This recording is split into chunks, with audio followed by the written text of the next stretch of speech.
Peter Pan. Author, James M. Barrie. Chapter 4. The flight, second to the right. And straight on till morning. That, Peter had told Wendy, was the way to the Neverland, but even birds, carrying maps and consulting them at windy corners, could not have sighted it with these instructions. Peter, you see, just said anything that came into his head. At first his companions trusted him implicitly. And so great were the delights of flying that they wasted time circling round church spires or any other tall objects on the way that took their fancy. John and Michael raced, Michael getting a start. They recalled with contempt that not so long ago they had thought themselves fine fellows for being able to fly round a room. Not long ago. But how long ago? They were flying over the sea before this thought began to disturb Wendy seriously. John thought it was their second sea and their third night. Sometimes it was dark and sometimes light. And now they were very cold and again too warm. Did they really feel hungry at times? Or were they merely pretending? Because Peter had such a jolly new way of feeding them. His way was to pursue birds who had food in their mouths suitable for humans and snatch it from them.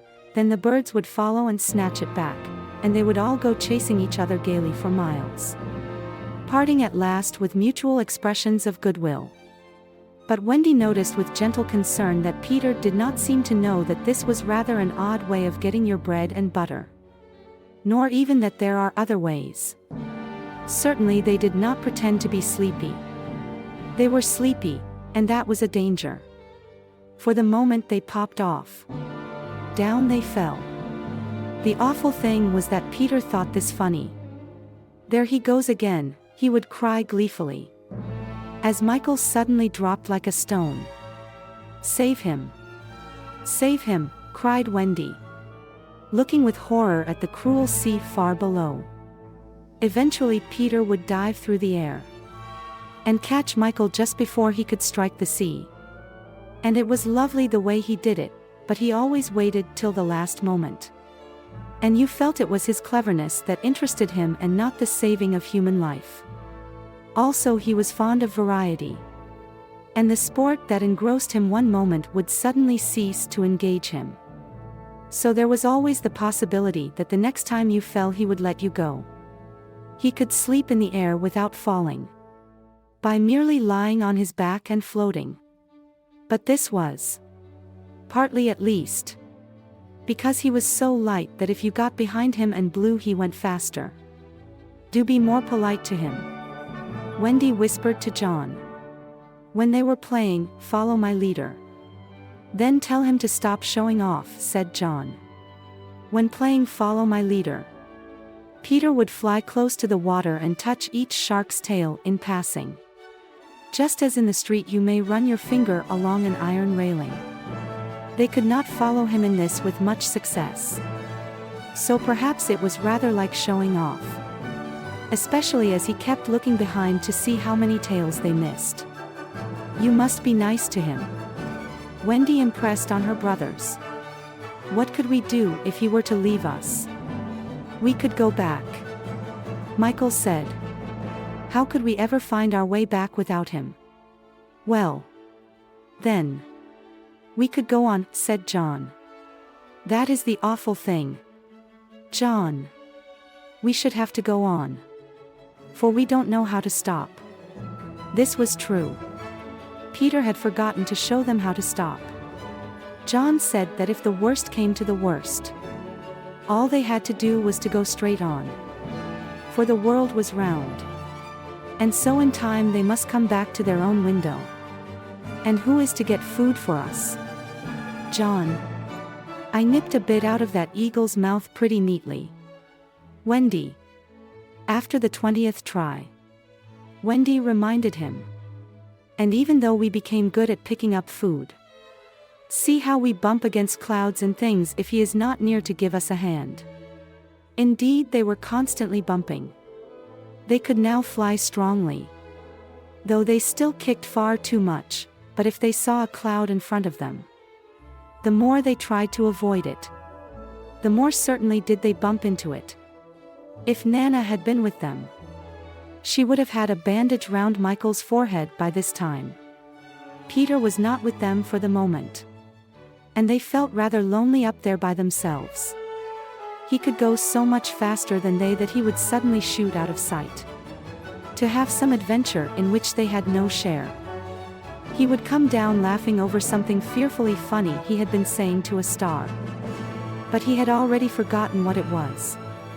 Or he would come up with mermaid scales still sticking to him, and yet not be able to say for certain what had been happening. It was really rather irritating to children who had never seen a mermaid.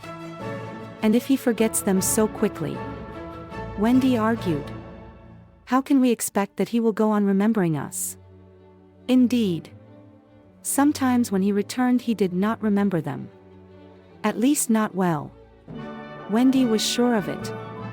She saw recognition come into his eyes as he was about to pass them the time of day and go on. Once even she had to call him by name. "I'm Wendy," she said agitatedly. He was very sorry. "I say, Wendy," he whispered to her. "Always if you see me forgetting you, just keep on saying, 'I'm Wendy,' and then I'll remember." Of course this was rather unsatisfactory. However, to make amends he showed them how to lie out flat on a strong wind that was going their way. And this was such a pleasant change that they tried it several times and found that they could sleep thus with security. Indeed they would have slept longer. But Peter tired quickly of sleeping, and soon he would cry in his captain voice, "We get off here."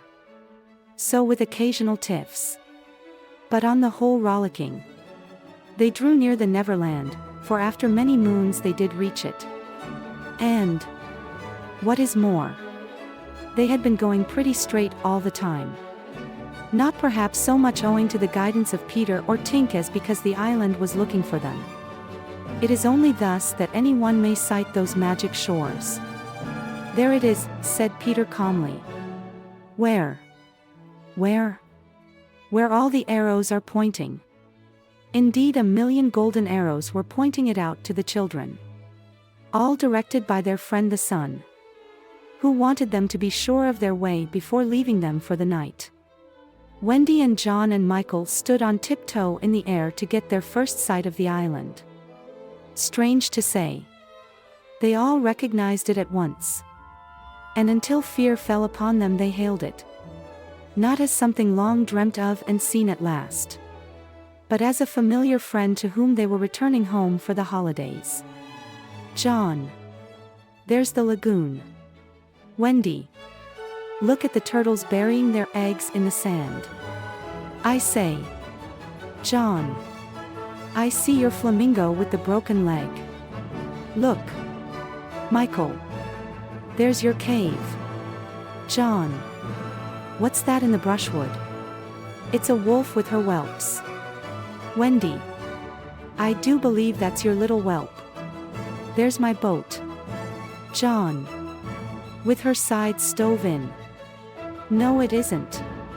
"Why, we burned your boat." "That's her. At any rate.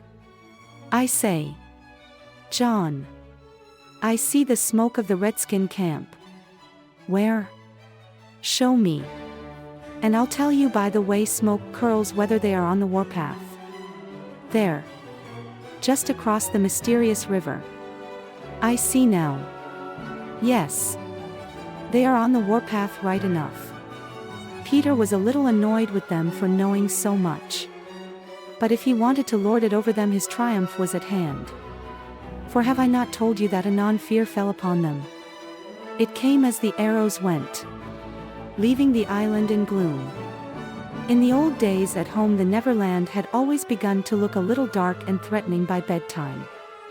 Then unexplored patches arose in it and spread. Black shadows moved about in them. The roar of the beasts of prey was quite different now. And above all, you lost the certainty that you would win.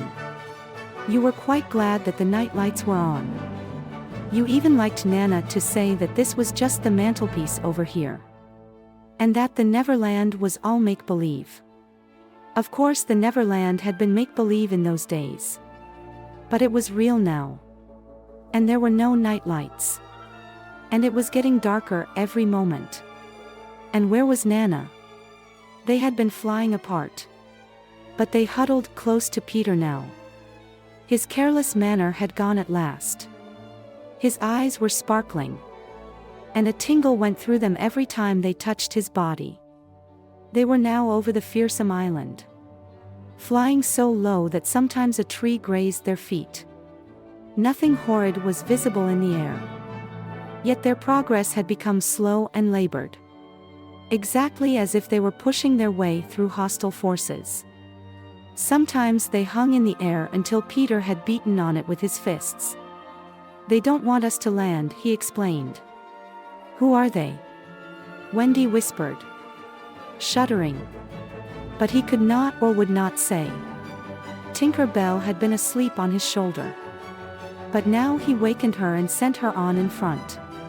Sometimes he poised himself in the air, listening intently, with his hand to his ear. And again he would stare down with eyes so bright that they seemed to bore 2 holes to earth. Having done these things, he went on again. His courage was almost appalling. "Would you like an adventure now?" he said casually to John. "Or would you like to have your tea first?" Wendy said, "Tea first," quickly. And Michael pressed her hand in gratitude. But the braver John hesitated. "What kind of adventure?" he asked cautiously. "There's a pirate asleep in the pampas just beneath us," Peter told him.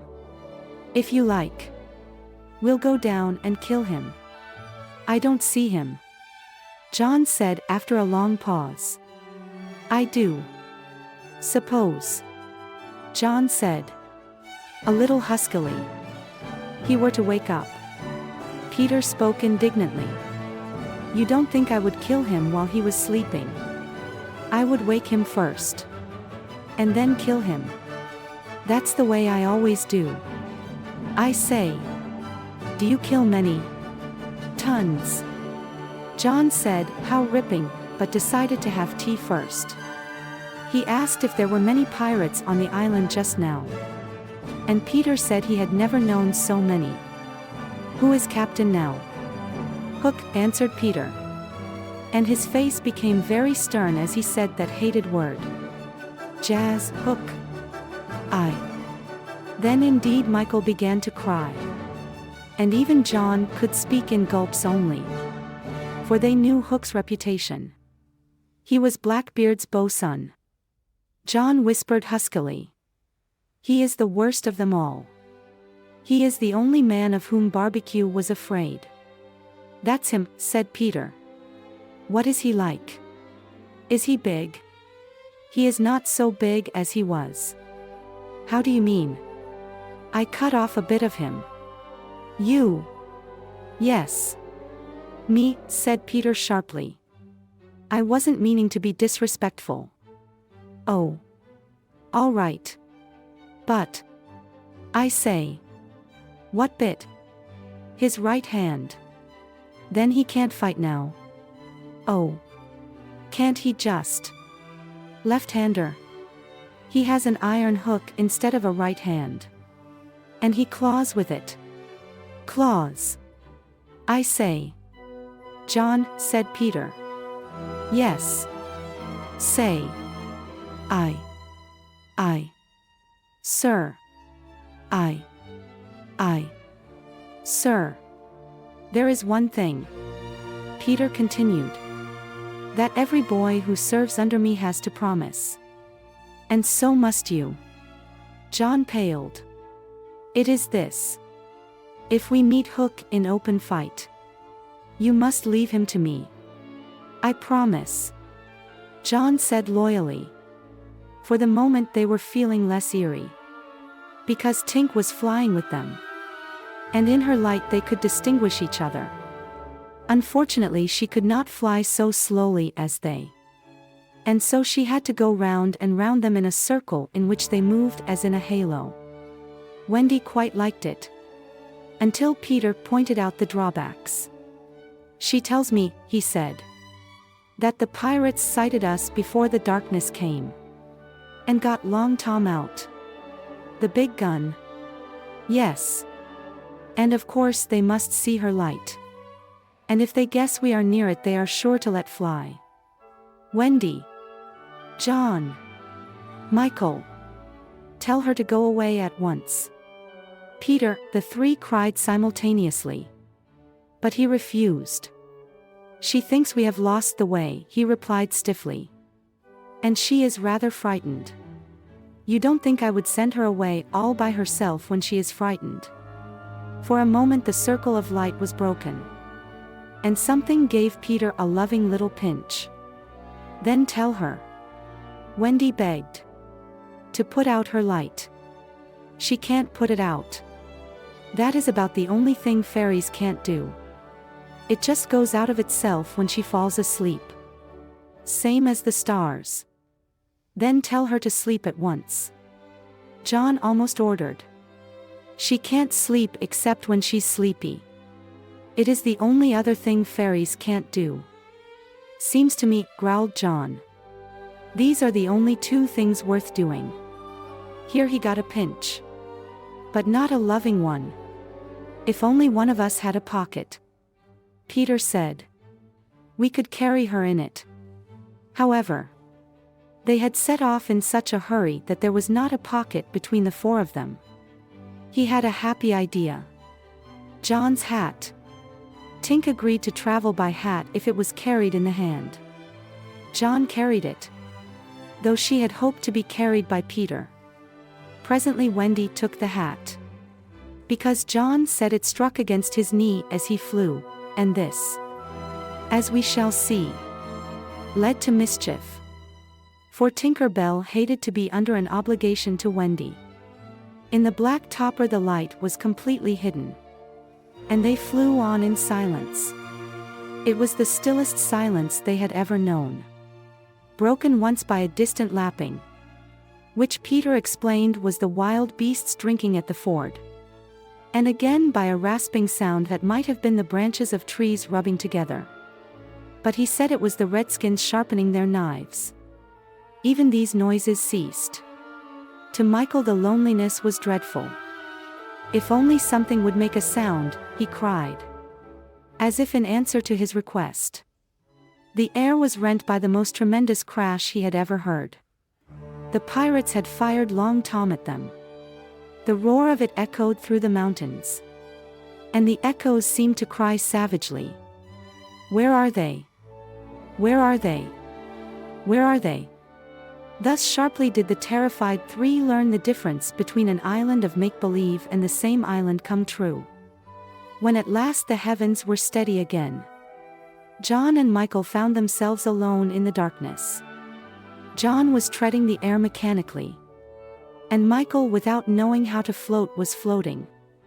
"Are you shot?" John whispered tremulously. "I haven't tried myself out yet," Michael whispered back. We know now that no one had been hit. Peter, however, had been carried by the wind of the shot far out to sea, while Wendy was blown upwards with no companion but Tinker Bell. It would have been well for Wendy if at that moment she had dropped the hat. I don't know whether the idea came suddenly to Tink, or whether she had planned it on the way. But she at once popped out of the hat and began to lure Wendy to her destruction. Tink was not all bad, or rather, she was all bad just now. But, on the other hand, sometimes she was all good. Fairies have to be one thing or the other. Because being so small, they unfortunately have room for one feeling only at a time. They are, however, allowed to change. Only it must be a complete change. At present she was full of jealousy of Wendy. What she said in her lovely tinkle Wendy could not of course understand. And I believe some of it was bad words.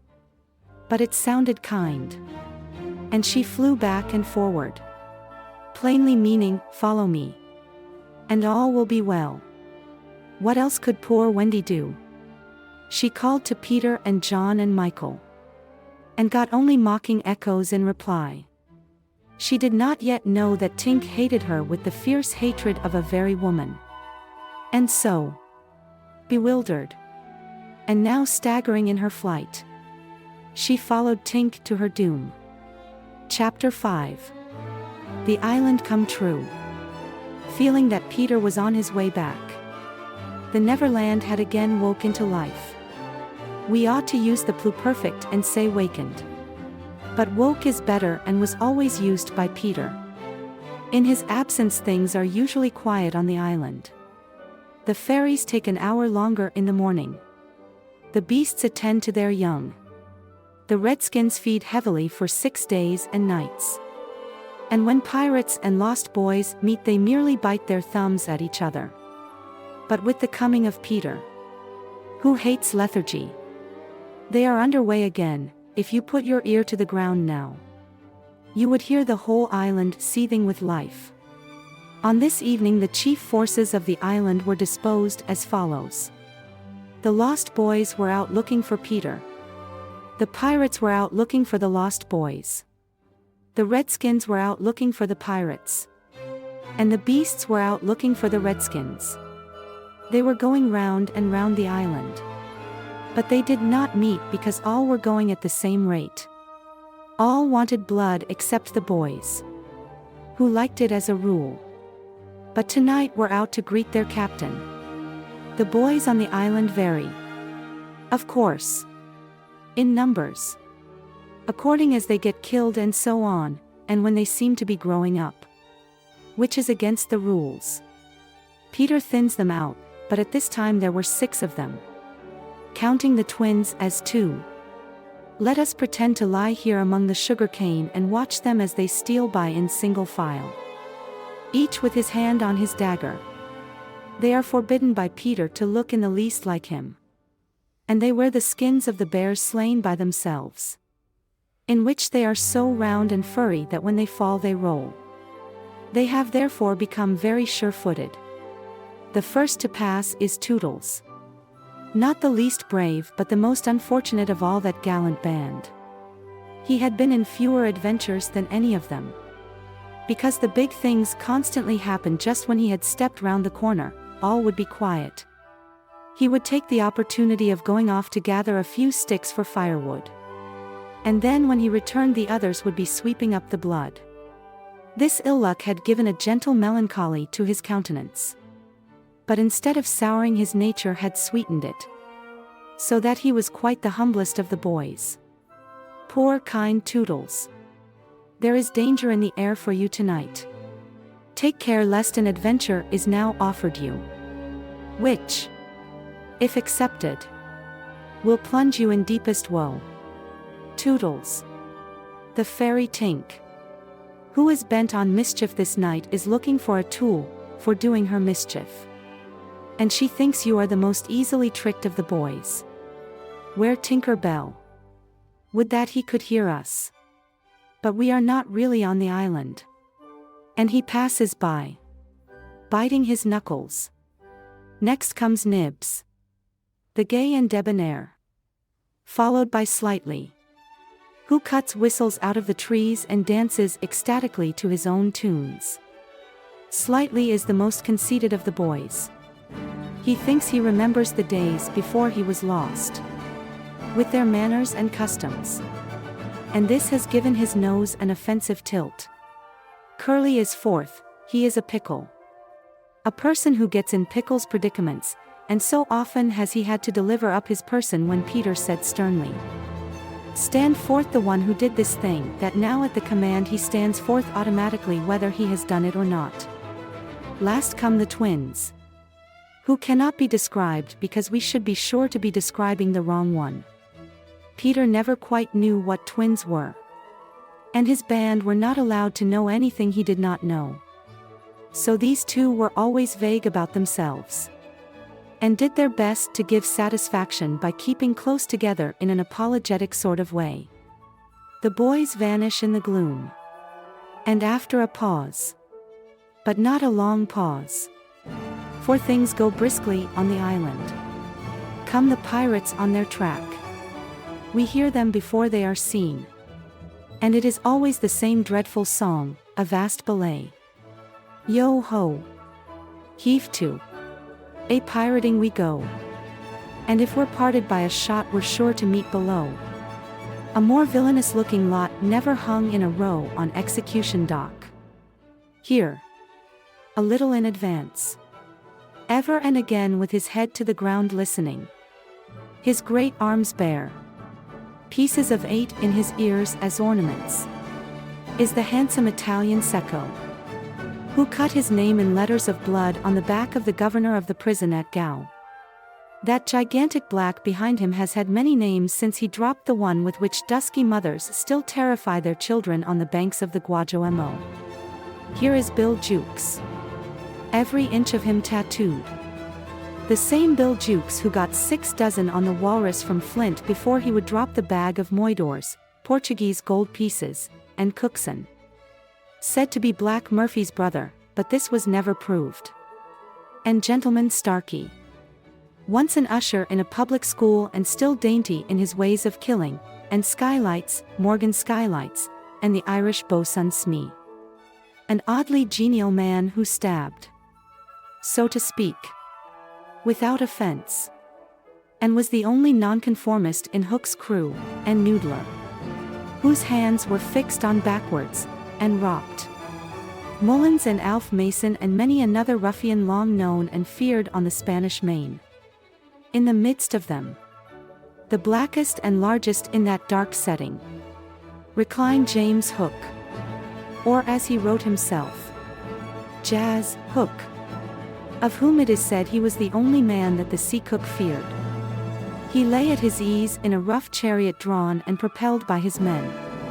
And instead of a right hand he had the iron hook with which ever and anon he encouraged them to increase their pace. As dogs this terrible man treated and addressed them. And as dogs they obeyed him. In person he was cadaverous, dead-looking, and black-avised, dark-faced. And his hair was dressed in long curls, which at a little distance looked like black candles, and gave a singularly threatening expression to his handsome countenance. His eyes were of the blue of the forget-me-not, and of a profound melancholy, save when he was plunging his hook into you, at which time 2 red spots appeared in them and lit them up horribly. In manner, something of the grand seigneur still clung to him, so that he even ripped you up with an air. And I have been told that he was a raconteur, storyteller, of repute. He was never more sinister than when he was most polite, which is probably the truest test of breeding, and the elegance of his diction. Even when he was swearing, no less than the distinction of his demeanor, showed him one of a different caste from his crew. A man of indomitable courage. It was said that the only thing he shied at was the sight of his own blood, which was thick and of an unusual color. In dress he somewhat aped the attire associated with the name of Charles II. Having heard it said in some earlier period of his career that he bore a strange resemblance to the ill-fated Stuarts, and in his mouth he had a holder of his own contrivance which enabled him to smoke 2 cigars at once. But undoubtedly the grimmest part of him was his iron claw. Let us now kill a pirate. To show Hook's method. Skylights will do. As they pass, Skylights lurches clumsily against him. Ruffling his lace collar, the hook shoots forth. There is a tearing sound and one screech. Then the body is kicked aside. And the pirates pass on. He has not even taken the cigars from his mouth. Such is the terrible man against whom Peter Pan is pitted. Which will win? On the trail of the pirates, stealing noiselessly down the warpath, which is not visible to inexperienced eyes, come the redskins, every one of them with his eyes peeled. They carry tomahawks and knives, and their naked bodies gleam with paint and oil. Strung around them are scalps, of boys as well as of pirates, for these are the Pickaninny tribe. and not to be confused with the softer-hearted Delawares or the Hurons. In the van, on all fours, is Great Big Little Panther, a brave of so many scalps that in his present position they somewhat impede his progress. Bringing up the rear, the place of greatest danger, comes Tiger Lily, proudly erect, a princess in her own right. She is the most beautiful of dusky Dianas. Diana equals goddess of the woods, and the belle of the pickaninnies. Coquettish, flirting, cold and amorous, loving, by turns, there is not a brave who would not have the wayward thing to wife. But she staves off the altar with a hatchet.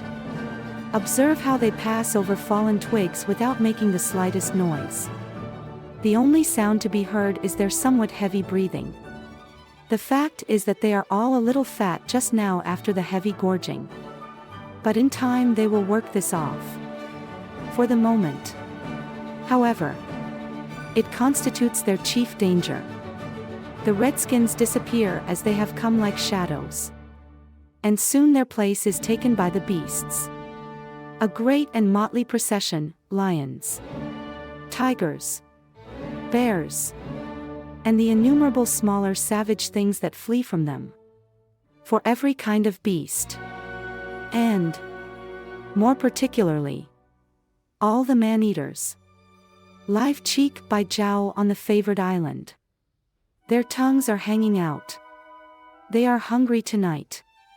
When they have passed, comes the last figure of all, a gigantic crocodile. We shall see for whom she is looking presently. The crocodile passes. But soon the boys appear again.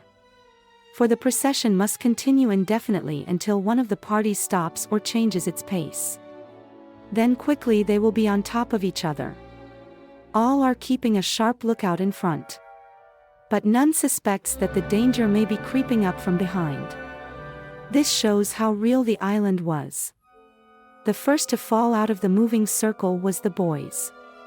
They flung themselves down on the sward, turf, close to their underground home. "I do wish Peter would come back," every one of them said nervously. Though in height and still more in breadth they were all larger than their captain. "I am the only one who is not afraid of the pirates," Slightly said, in the tone that prevented his being a general favorite, but perhaps some distant sound disturbed him. For he added hastily, "But I wish he would come back and tell us whether he has heard anything more about Cinderella." They talked of Cinderella, and Toodles was confident that his mother must have been very like her. It was only in Peter's absence that they could speak of mothers, the subject being forbidden by him as silly. "All I remember about my mother," Nibs told them, "is that she often said to my father, 'Oh, how I wish I had a checkbook of my own. I don't know what a checkbook is, but I should just love to give my mother one.'" While they talked they heard a distant sound. You or I, not being wild things of the woods, would have heard nothing. But they heard it. And it was the grim song, "Yo-ho! Yo-ho! The pirate life! The flag, oh, skull and bones! A merry hour! A hempen rope! And hey for Davy Jones!" At once the lost boys, but where are they? They are no longer there. Rabbits could not have disappeared more quickly. I will tell you where they are. With the exception of Nibs, who has darted away to reconnoiter, look around. They are already in their home under the ground. A very delightful residence of which we shall see a good deal presently. But how have they reached it? For there is no entrance to be seen. Not so much as a large stone, which if rolled away, would disclose the mouth of a cave. Look closely, however, and you may note that there are here 7 large trees, each with a hole in its hollow trunk as large as a boy. These are the 7 entrances to the home under the ground, for which Hook has been searching in vain these many moons. Will he find it tonight? As the pirates advanced, the quick eye of Starkey sighted Nibs disappearing through the wood. And at once his pistol flashed out. But an iron claw gripped his shoulder. "Captain! Let go," he cried, writhing. Now for the first time we hear the voice of Hook. It was a black voice. "Put back that pistol first," it said threateningly. "It was one of those boys you hate. I could have shot him dead. And the sound would have brought Tiger Lily's redskins upon us. Do you want to lose your scalp? Shall I after him, Captain?" asked pathetic Smee. "And tickle him with Johnny Corkscrew?" Smee had pleasant names for everything. And his cutlass was Johnny Corkscrew, because he wiggled it in the wound. One could mention many lovable traits in Smee. For instance, after killing, it was his spectacles he wiped instead of his weapon. "Johnny's a silent fellow," he reminded Hook. "Not now, Smee," Hook said darkly. "He is only one. And I want to mischief all the 7. Scatter and look for them." The pirates disappeared among the trees. And in a moment their captain and Smee were alone. Hook heaved a heavy sigh. And I know not why it was. Perhaps it was because of the soft beauty of the evening. But there came over him a desire to confide to his faithful bow-son the story of his life. He spoke long and earnestly. But what it was all about, Smee, who was rather stupid, did not know in the least. Anon, later, he caught the word Peter. Most of all, Hook was saying passionately, "I want their captain, Peter Pan." 'Twas he cut off my arm. He brandished the hook threateningly. I've waited long to shake his hand with this. "Oh, I'll tear him." "And yet," said Smee, "I have often heard you say that Hook was worth a score of hands, for combing the hair and other homely uses." "I," the captain answered. "If I was a mother I would pray to have my children born with this instead of that," and he cast a look of pride upon his iron hand and one of scorn upon the other. Then again he frowned. "Peter flung my arm," he said, wincing, "to a crocodile that happened to be passing by." "I have often," said Smee, "noticed your strange dread of crocodiles." "Not of crocodiles," Hook corrected him, "but of that one crocodile." He lowered his voice. "It liked my arms so much, Smee, that it has followed me ever since. From sea to sea and from land to land, licking its lips for the rest of me."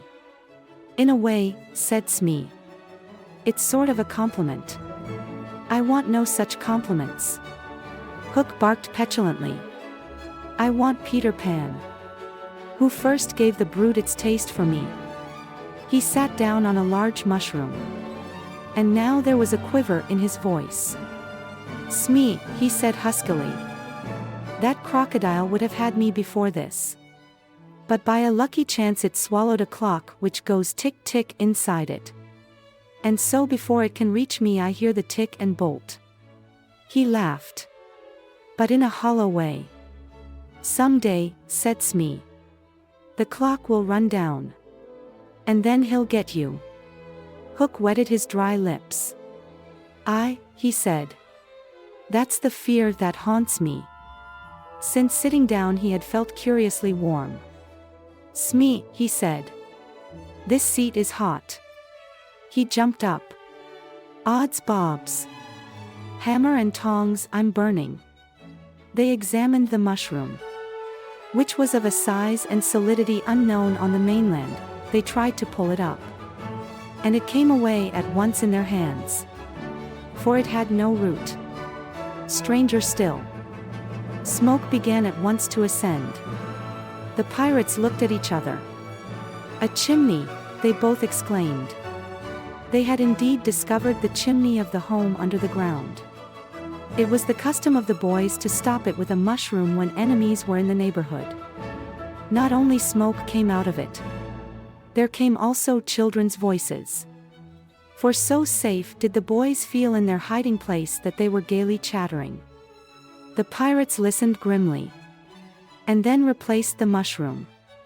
They looked around them and noted the holes in the 7 trees. "Did you hear them say Peter Pan's from home?" Smee whispered. "Fidgeting with Johnny Corkscrew." Hook nodded. He stood for a long time lost in thought. And at last a curdling smile lit up his swarthy face. Smee had been waiting for it. "Unrip your plan." "Captain," he cried eagerly. "To return to the ship." Hook replied slowly through his teeth. "And cook a large rich cake of a jolly thickness with green sugar on it. There can be but one room below. For there is but one chimney."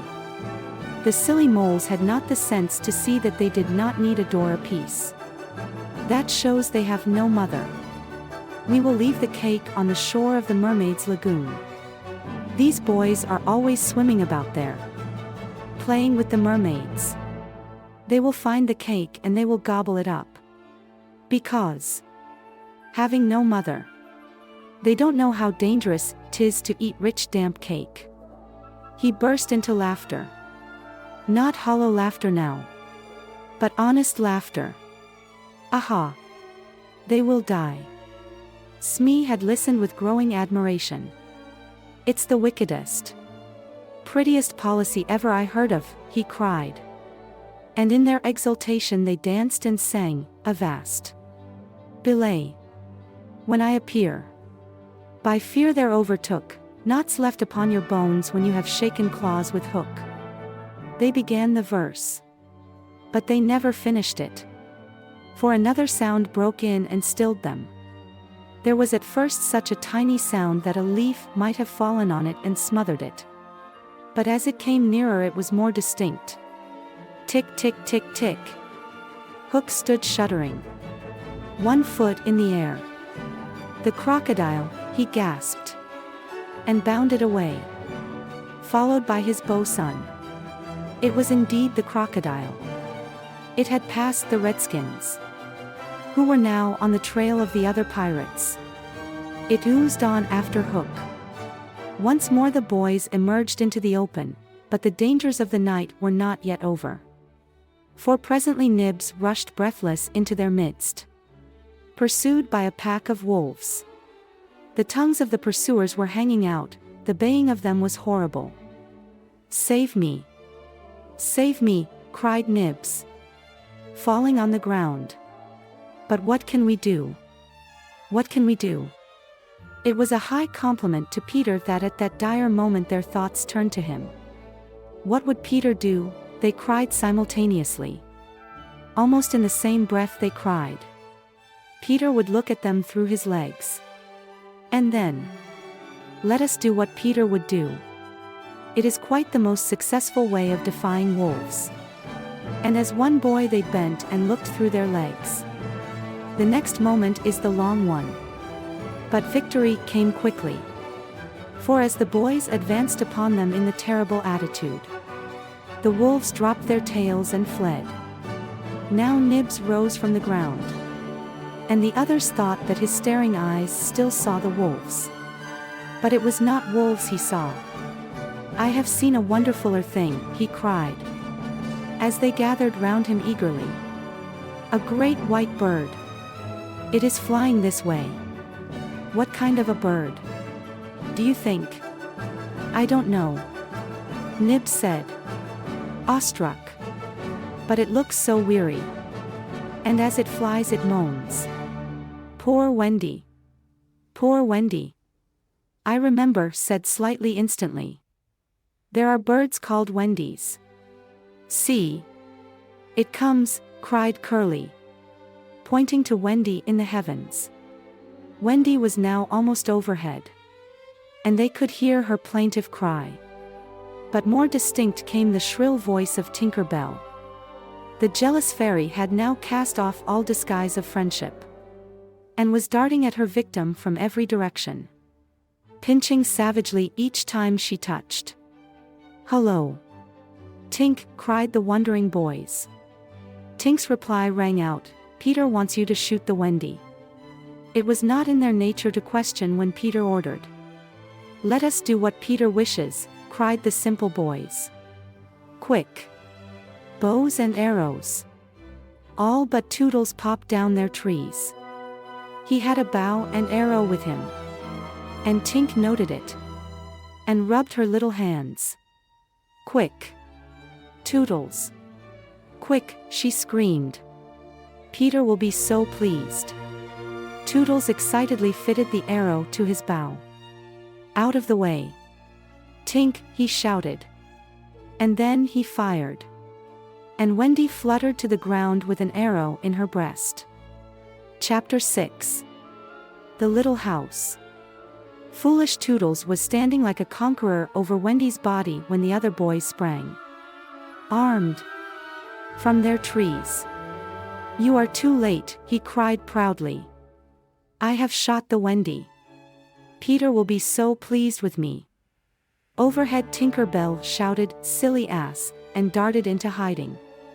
The others did not hear her. They had crowded round Wendy. And as they looked, a terrible silence fell upon the wood. If Wendy's heart had been beating, they would all have heard it. Slightly was the first to speak. This is no bird, he said in a scared voice.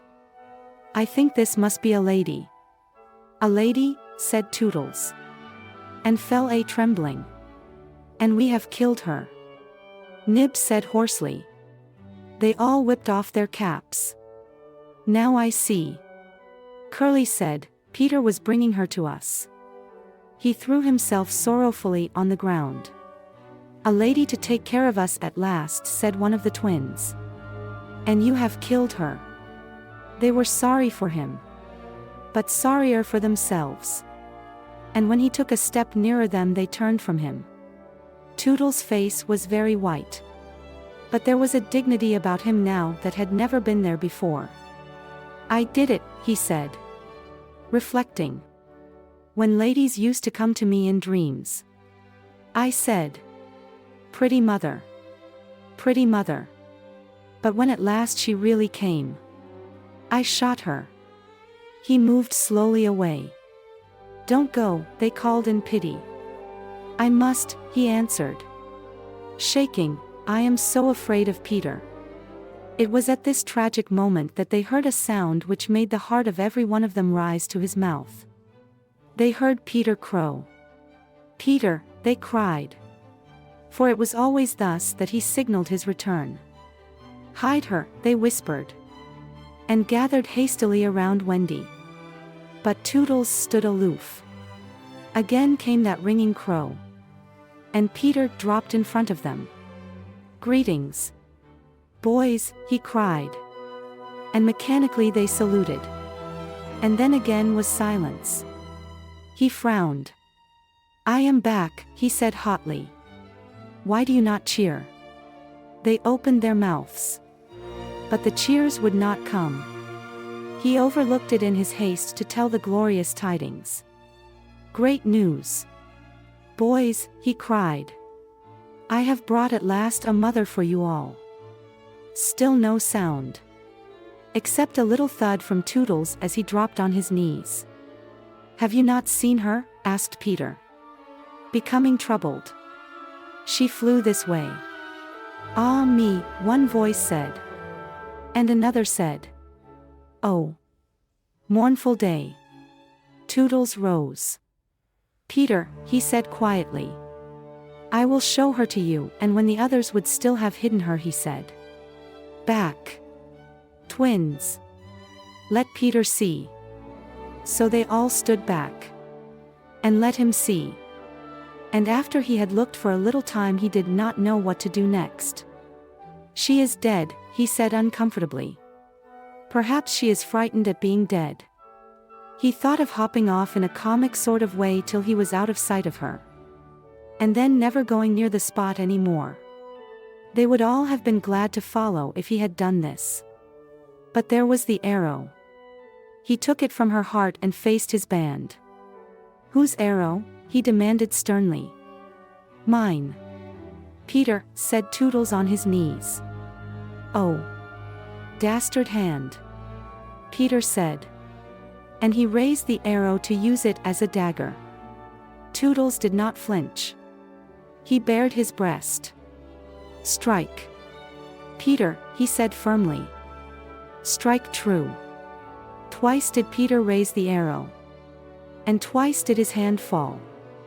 I cannot strike, he said with awe. There is something stays my hand. All looked at him in wonder. Save Nibs, who fortunately looked at Wendy. It is she, he cried. The Wendy lady. See. Her arm. Wonderful to relate, tell. Wendy had raised her arm. Nibs bent over her and listened reverently. I think she said. Poor Toodles, he whispered. She lives. Peter said briefly.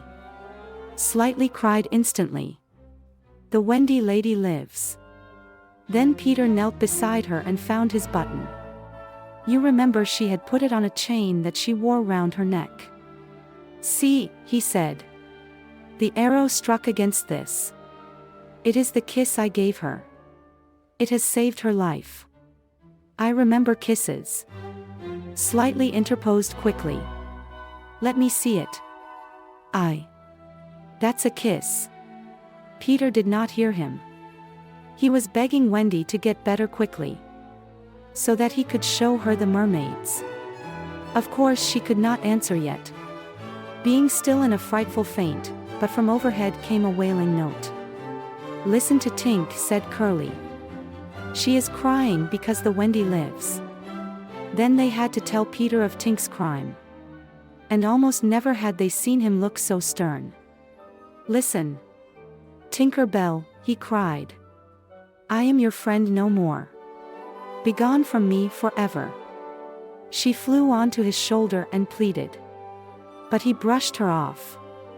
Not until Wendy again raised her arm did he relent sufficiently to say. Well. Not forever. But for a whole week. Do you think Tinker Bell was grateful to Wendy for raising her arm? Oh dear no, never wanted to pinch her so much. Fairies indeed are strange.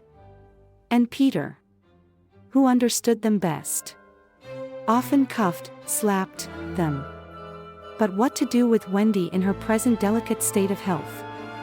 Let us carry her down into the house, Curly suggested. I said slightly. That is what one does with ladies. No, no. Peter said. You must not touch her. It would not be sufficiently respectful. That, said slightly, is what I was thinking. But if she lies there, Toodles said. She will die. She will die. Slightly admitted. But there is no way out. Yes. There is, cried Peter. Let us build a little house round her. They were all delighted. Quick, he ordered them. Bring me each of you the best of what we have. Gut our house. Be sharp. In a moment they were as busy as tailors the night before a wedding. They scurried this way and that. Down for bedding. Up for firewood. And while they were at it, who should appear but John and Michael? As they dragged along the ground they fell asleep standing. Stopped. Woke up. Moved another step and slept again. John. John. Michael would cry. Wake up. Where is Nana? John. And Mother. And then John would rub his eyes and mutter. It is true. We did fly. You may be sure they were very relieved to find Peter. Hello. Peter, they said. Hello, replied Peter amicably. Though he had quite forgotten them. He was very busy at the moment measuring Wendy with his feet to see how large a house she would need. Of course he meant to leave room for chairs and a table. John and Michael watched him. Is Wendy asleep? They asked. Yes. John. Michael proposed. Let us wake her and get her to make supper for us. But as he said it, some of the other boys rushed on carrying branches for the building of the house. Look at them, he cried. Curly, said Peter in his most captainy voice. See that these boys help in the building of the house. Aye. Sir. Build a house? Exclaimed John. For the Wendy, said Curly. For Wendy.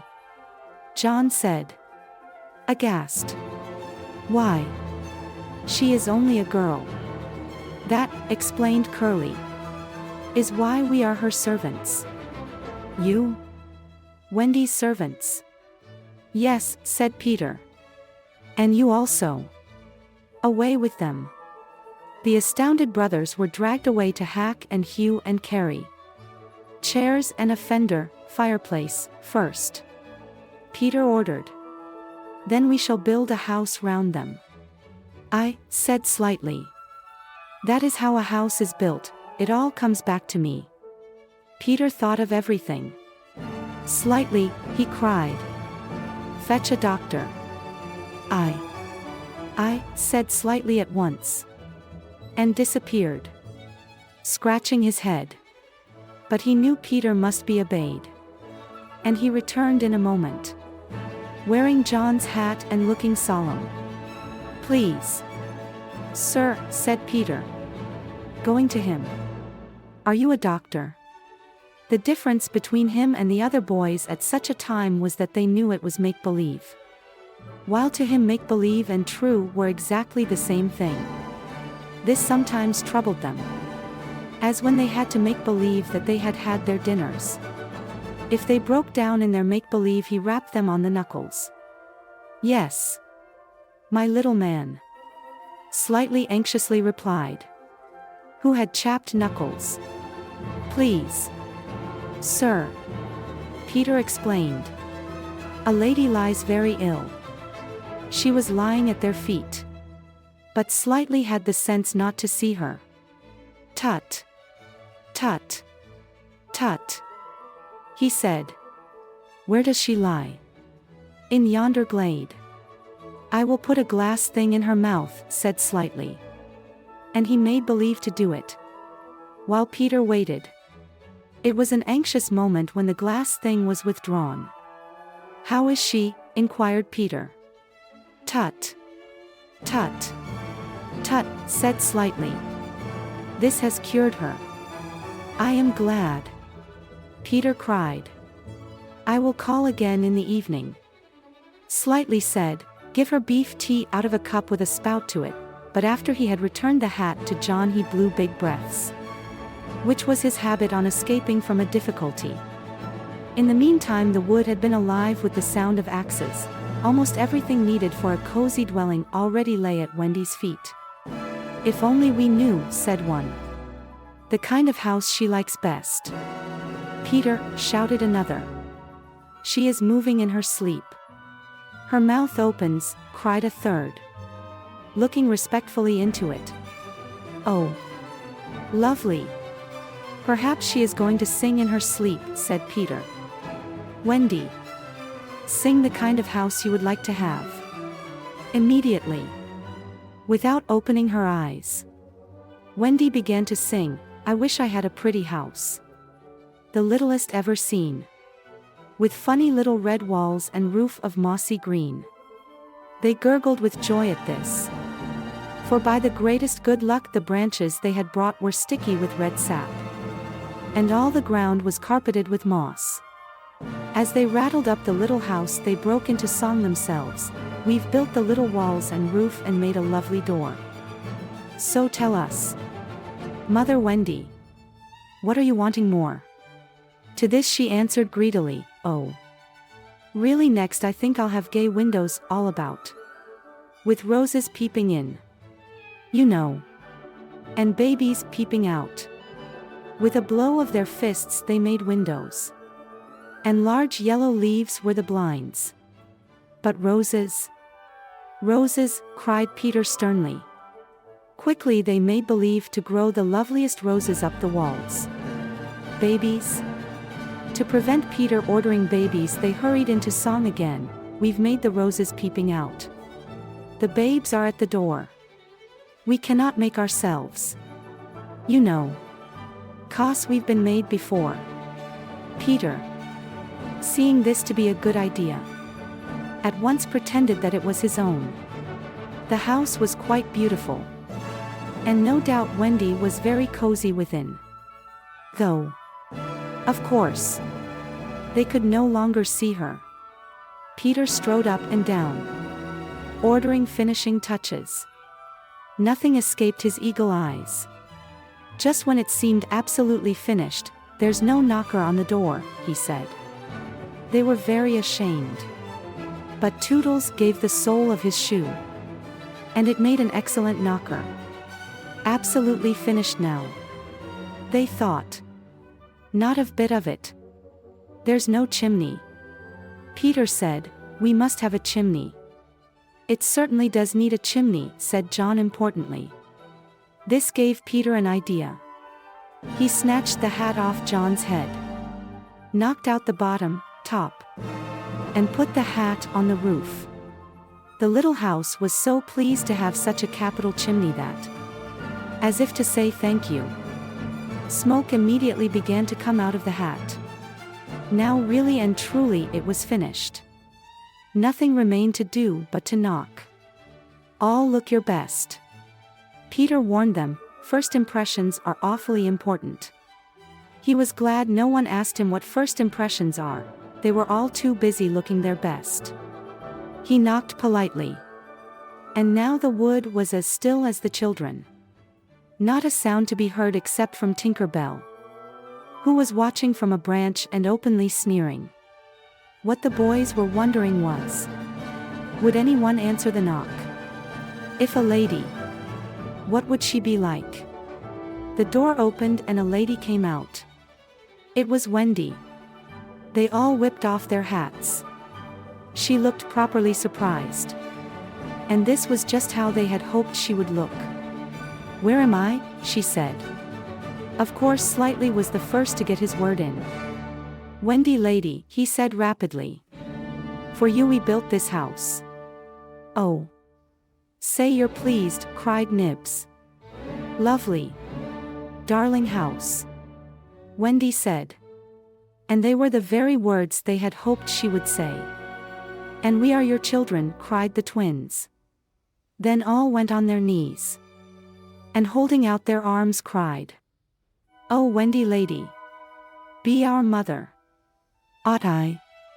Wendy said, all shining. "Of course it's frightfully fascinating. But you see I am only a little girl. I have no real experience."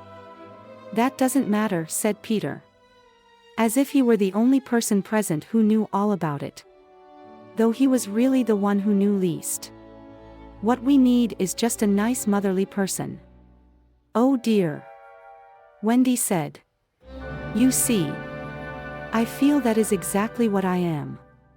"It is. It is," they all cried. "We saw it at once." "Very well," she said. "I will do my best.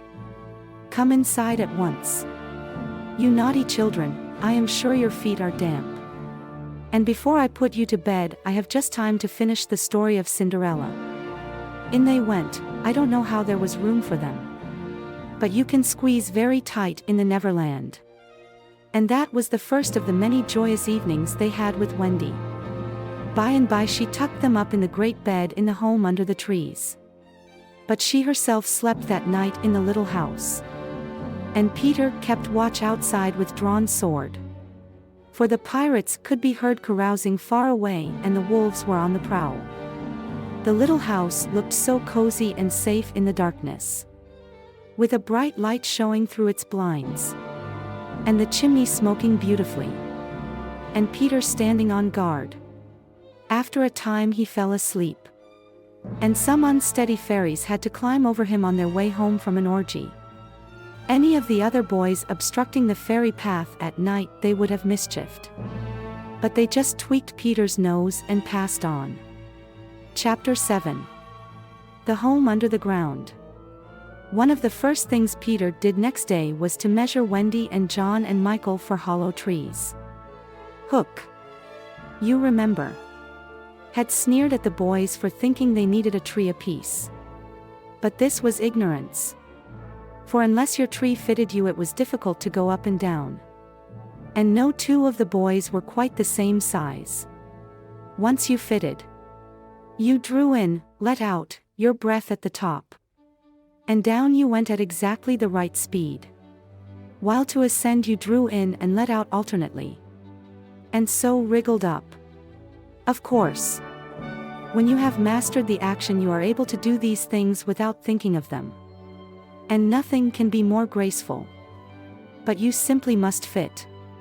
And Peter measures you for your tree as carefully as for a suit of clothes, the only difference being that the clothes are made to fit you, while you have to be made to fit the tree.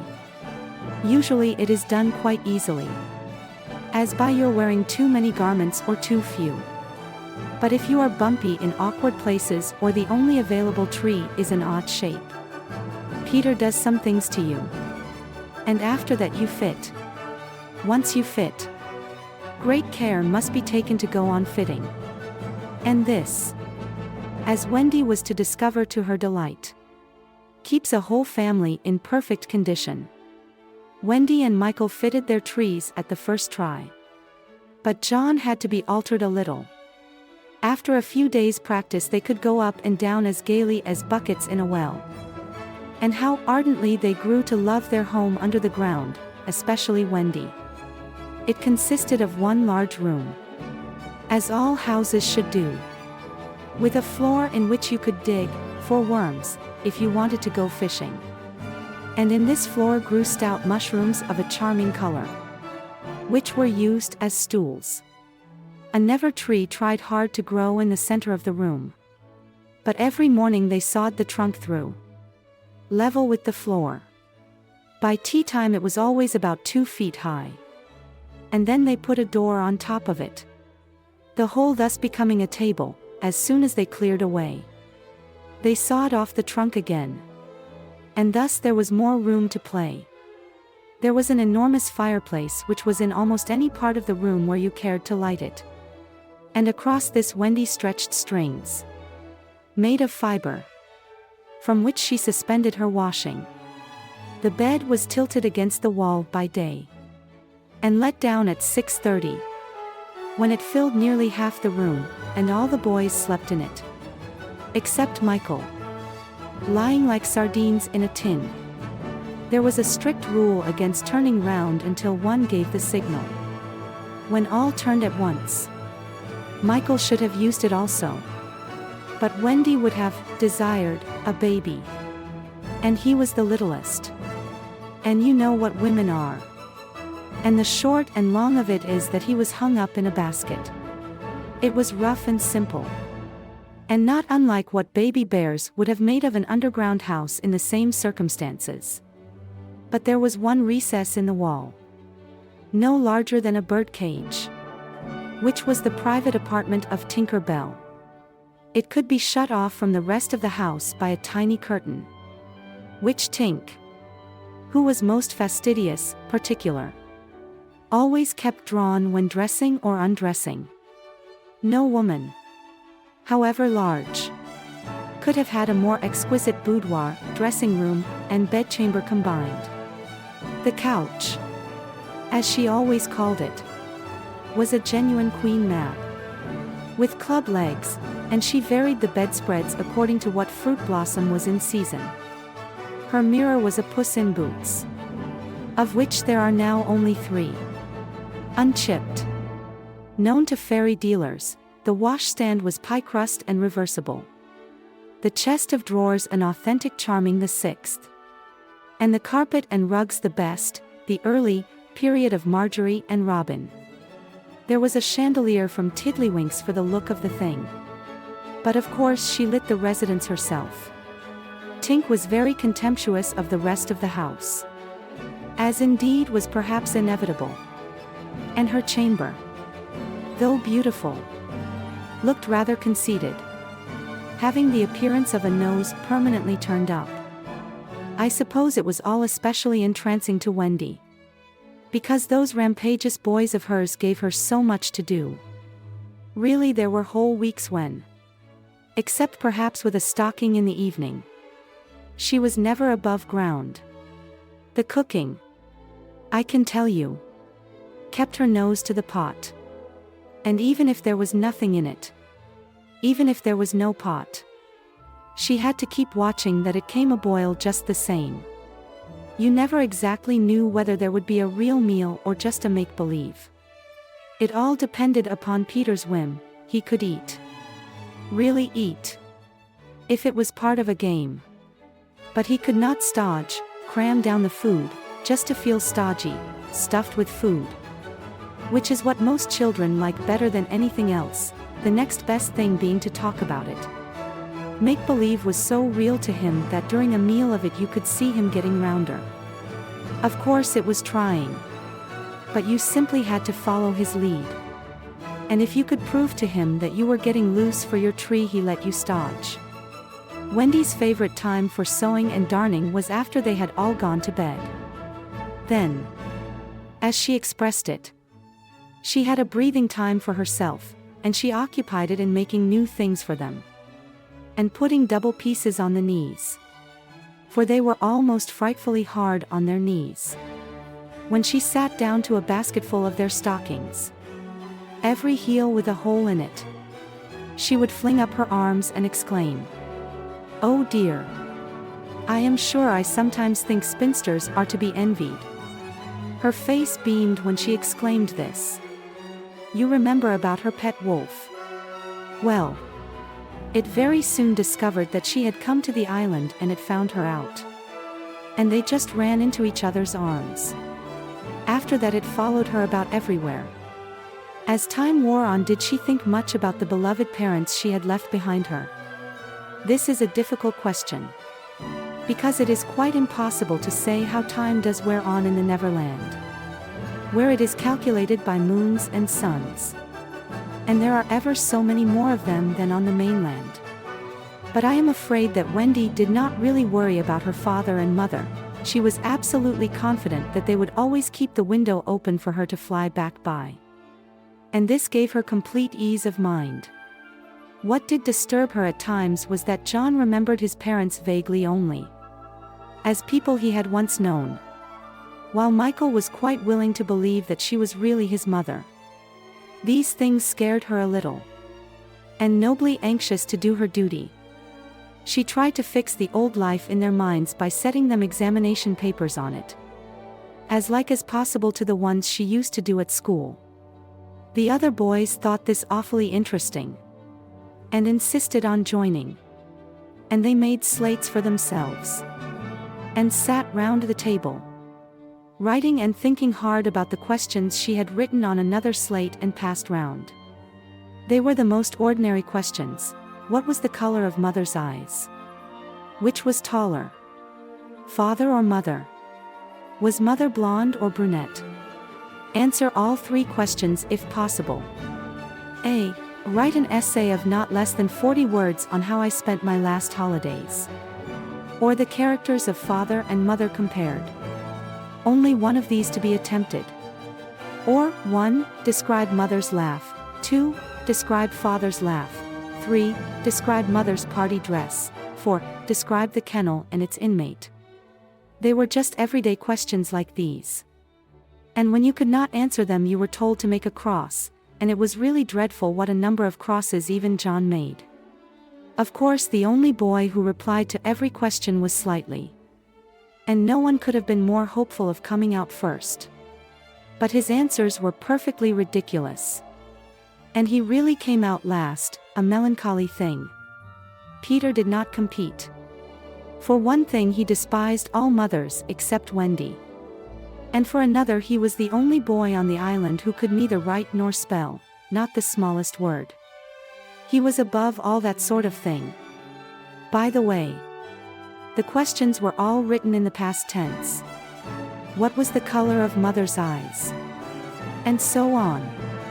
Wendy, you see, had been forgetting. 2. Adventures.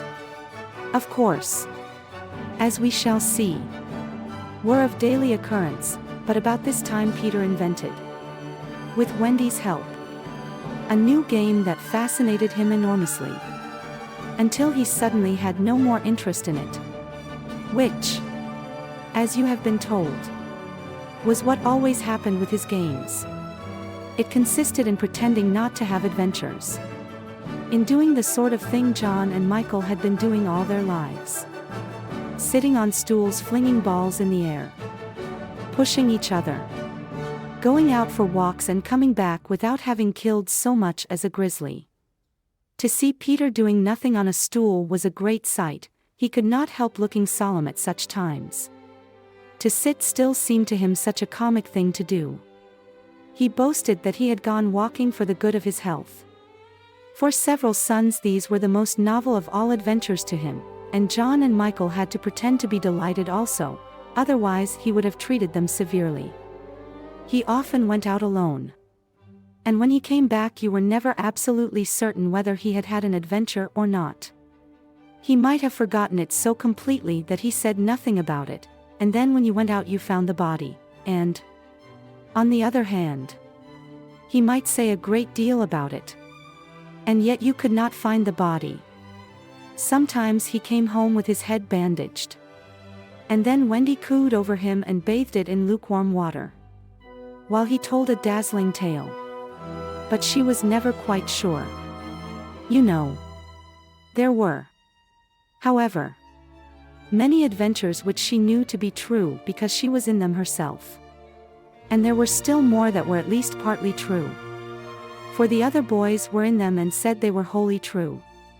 To describe them all would require a book as large as an Latin-English dictionary. And the most we can do is to give one as a specimen of an average hour on the island. The difficulty is which one to choose.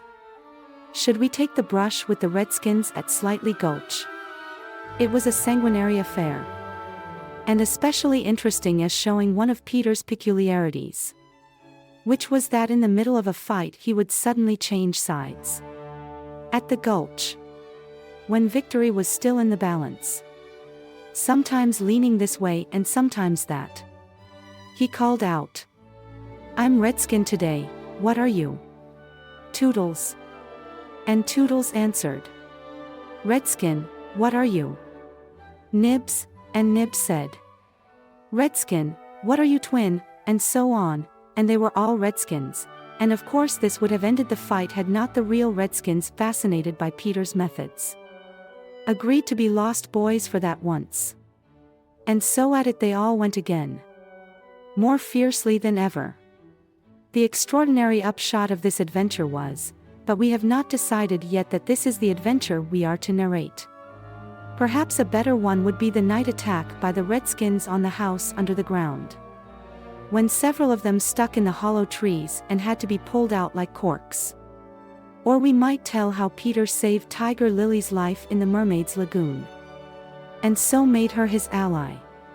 Or we could tell of that cake the pirates cooked so that the boys might eat it and perish, and how they placed it in one cunning spot after another, but always Wendy snatched it from the hands of her children, so that in time it lost its succulence, and became as hard as a stone, and was used as a missile, and Hook fell over it in the dark.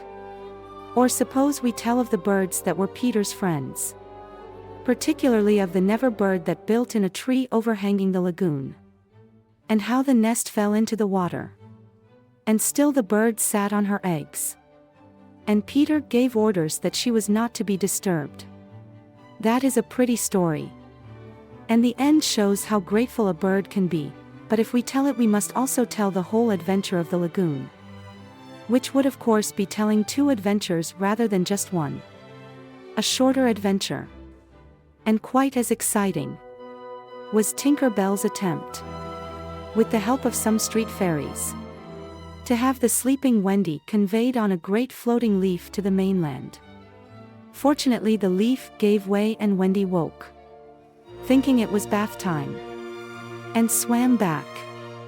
Or again, we might choose Peter's defiance of the lions, when he drew a circle round him on the ground with an arrow and dared them to cross it, and though he waited for hours. With the other boys and Wendy looking on breathlessly from trees. Not one of them dared to accept his challenge. Which of these adventures shall we choose? The best way will be to toss for it. I have tossed. And the lagoon has won. This almost makes one wish that the gulch or the cake or Tink's leaf had won. Of course I could do it again. And make it best out of 3, however. Perhaps fairest to stick to the lagoon.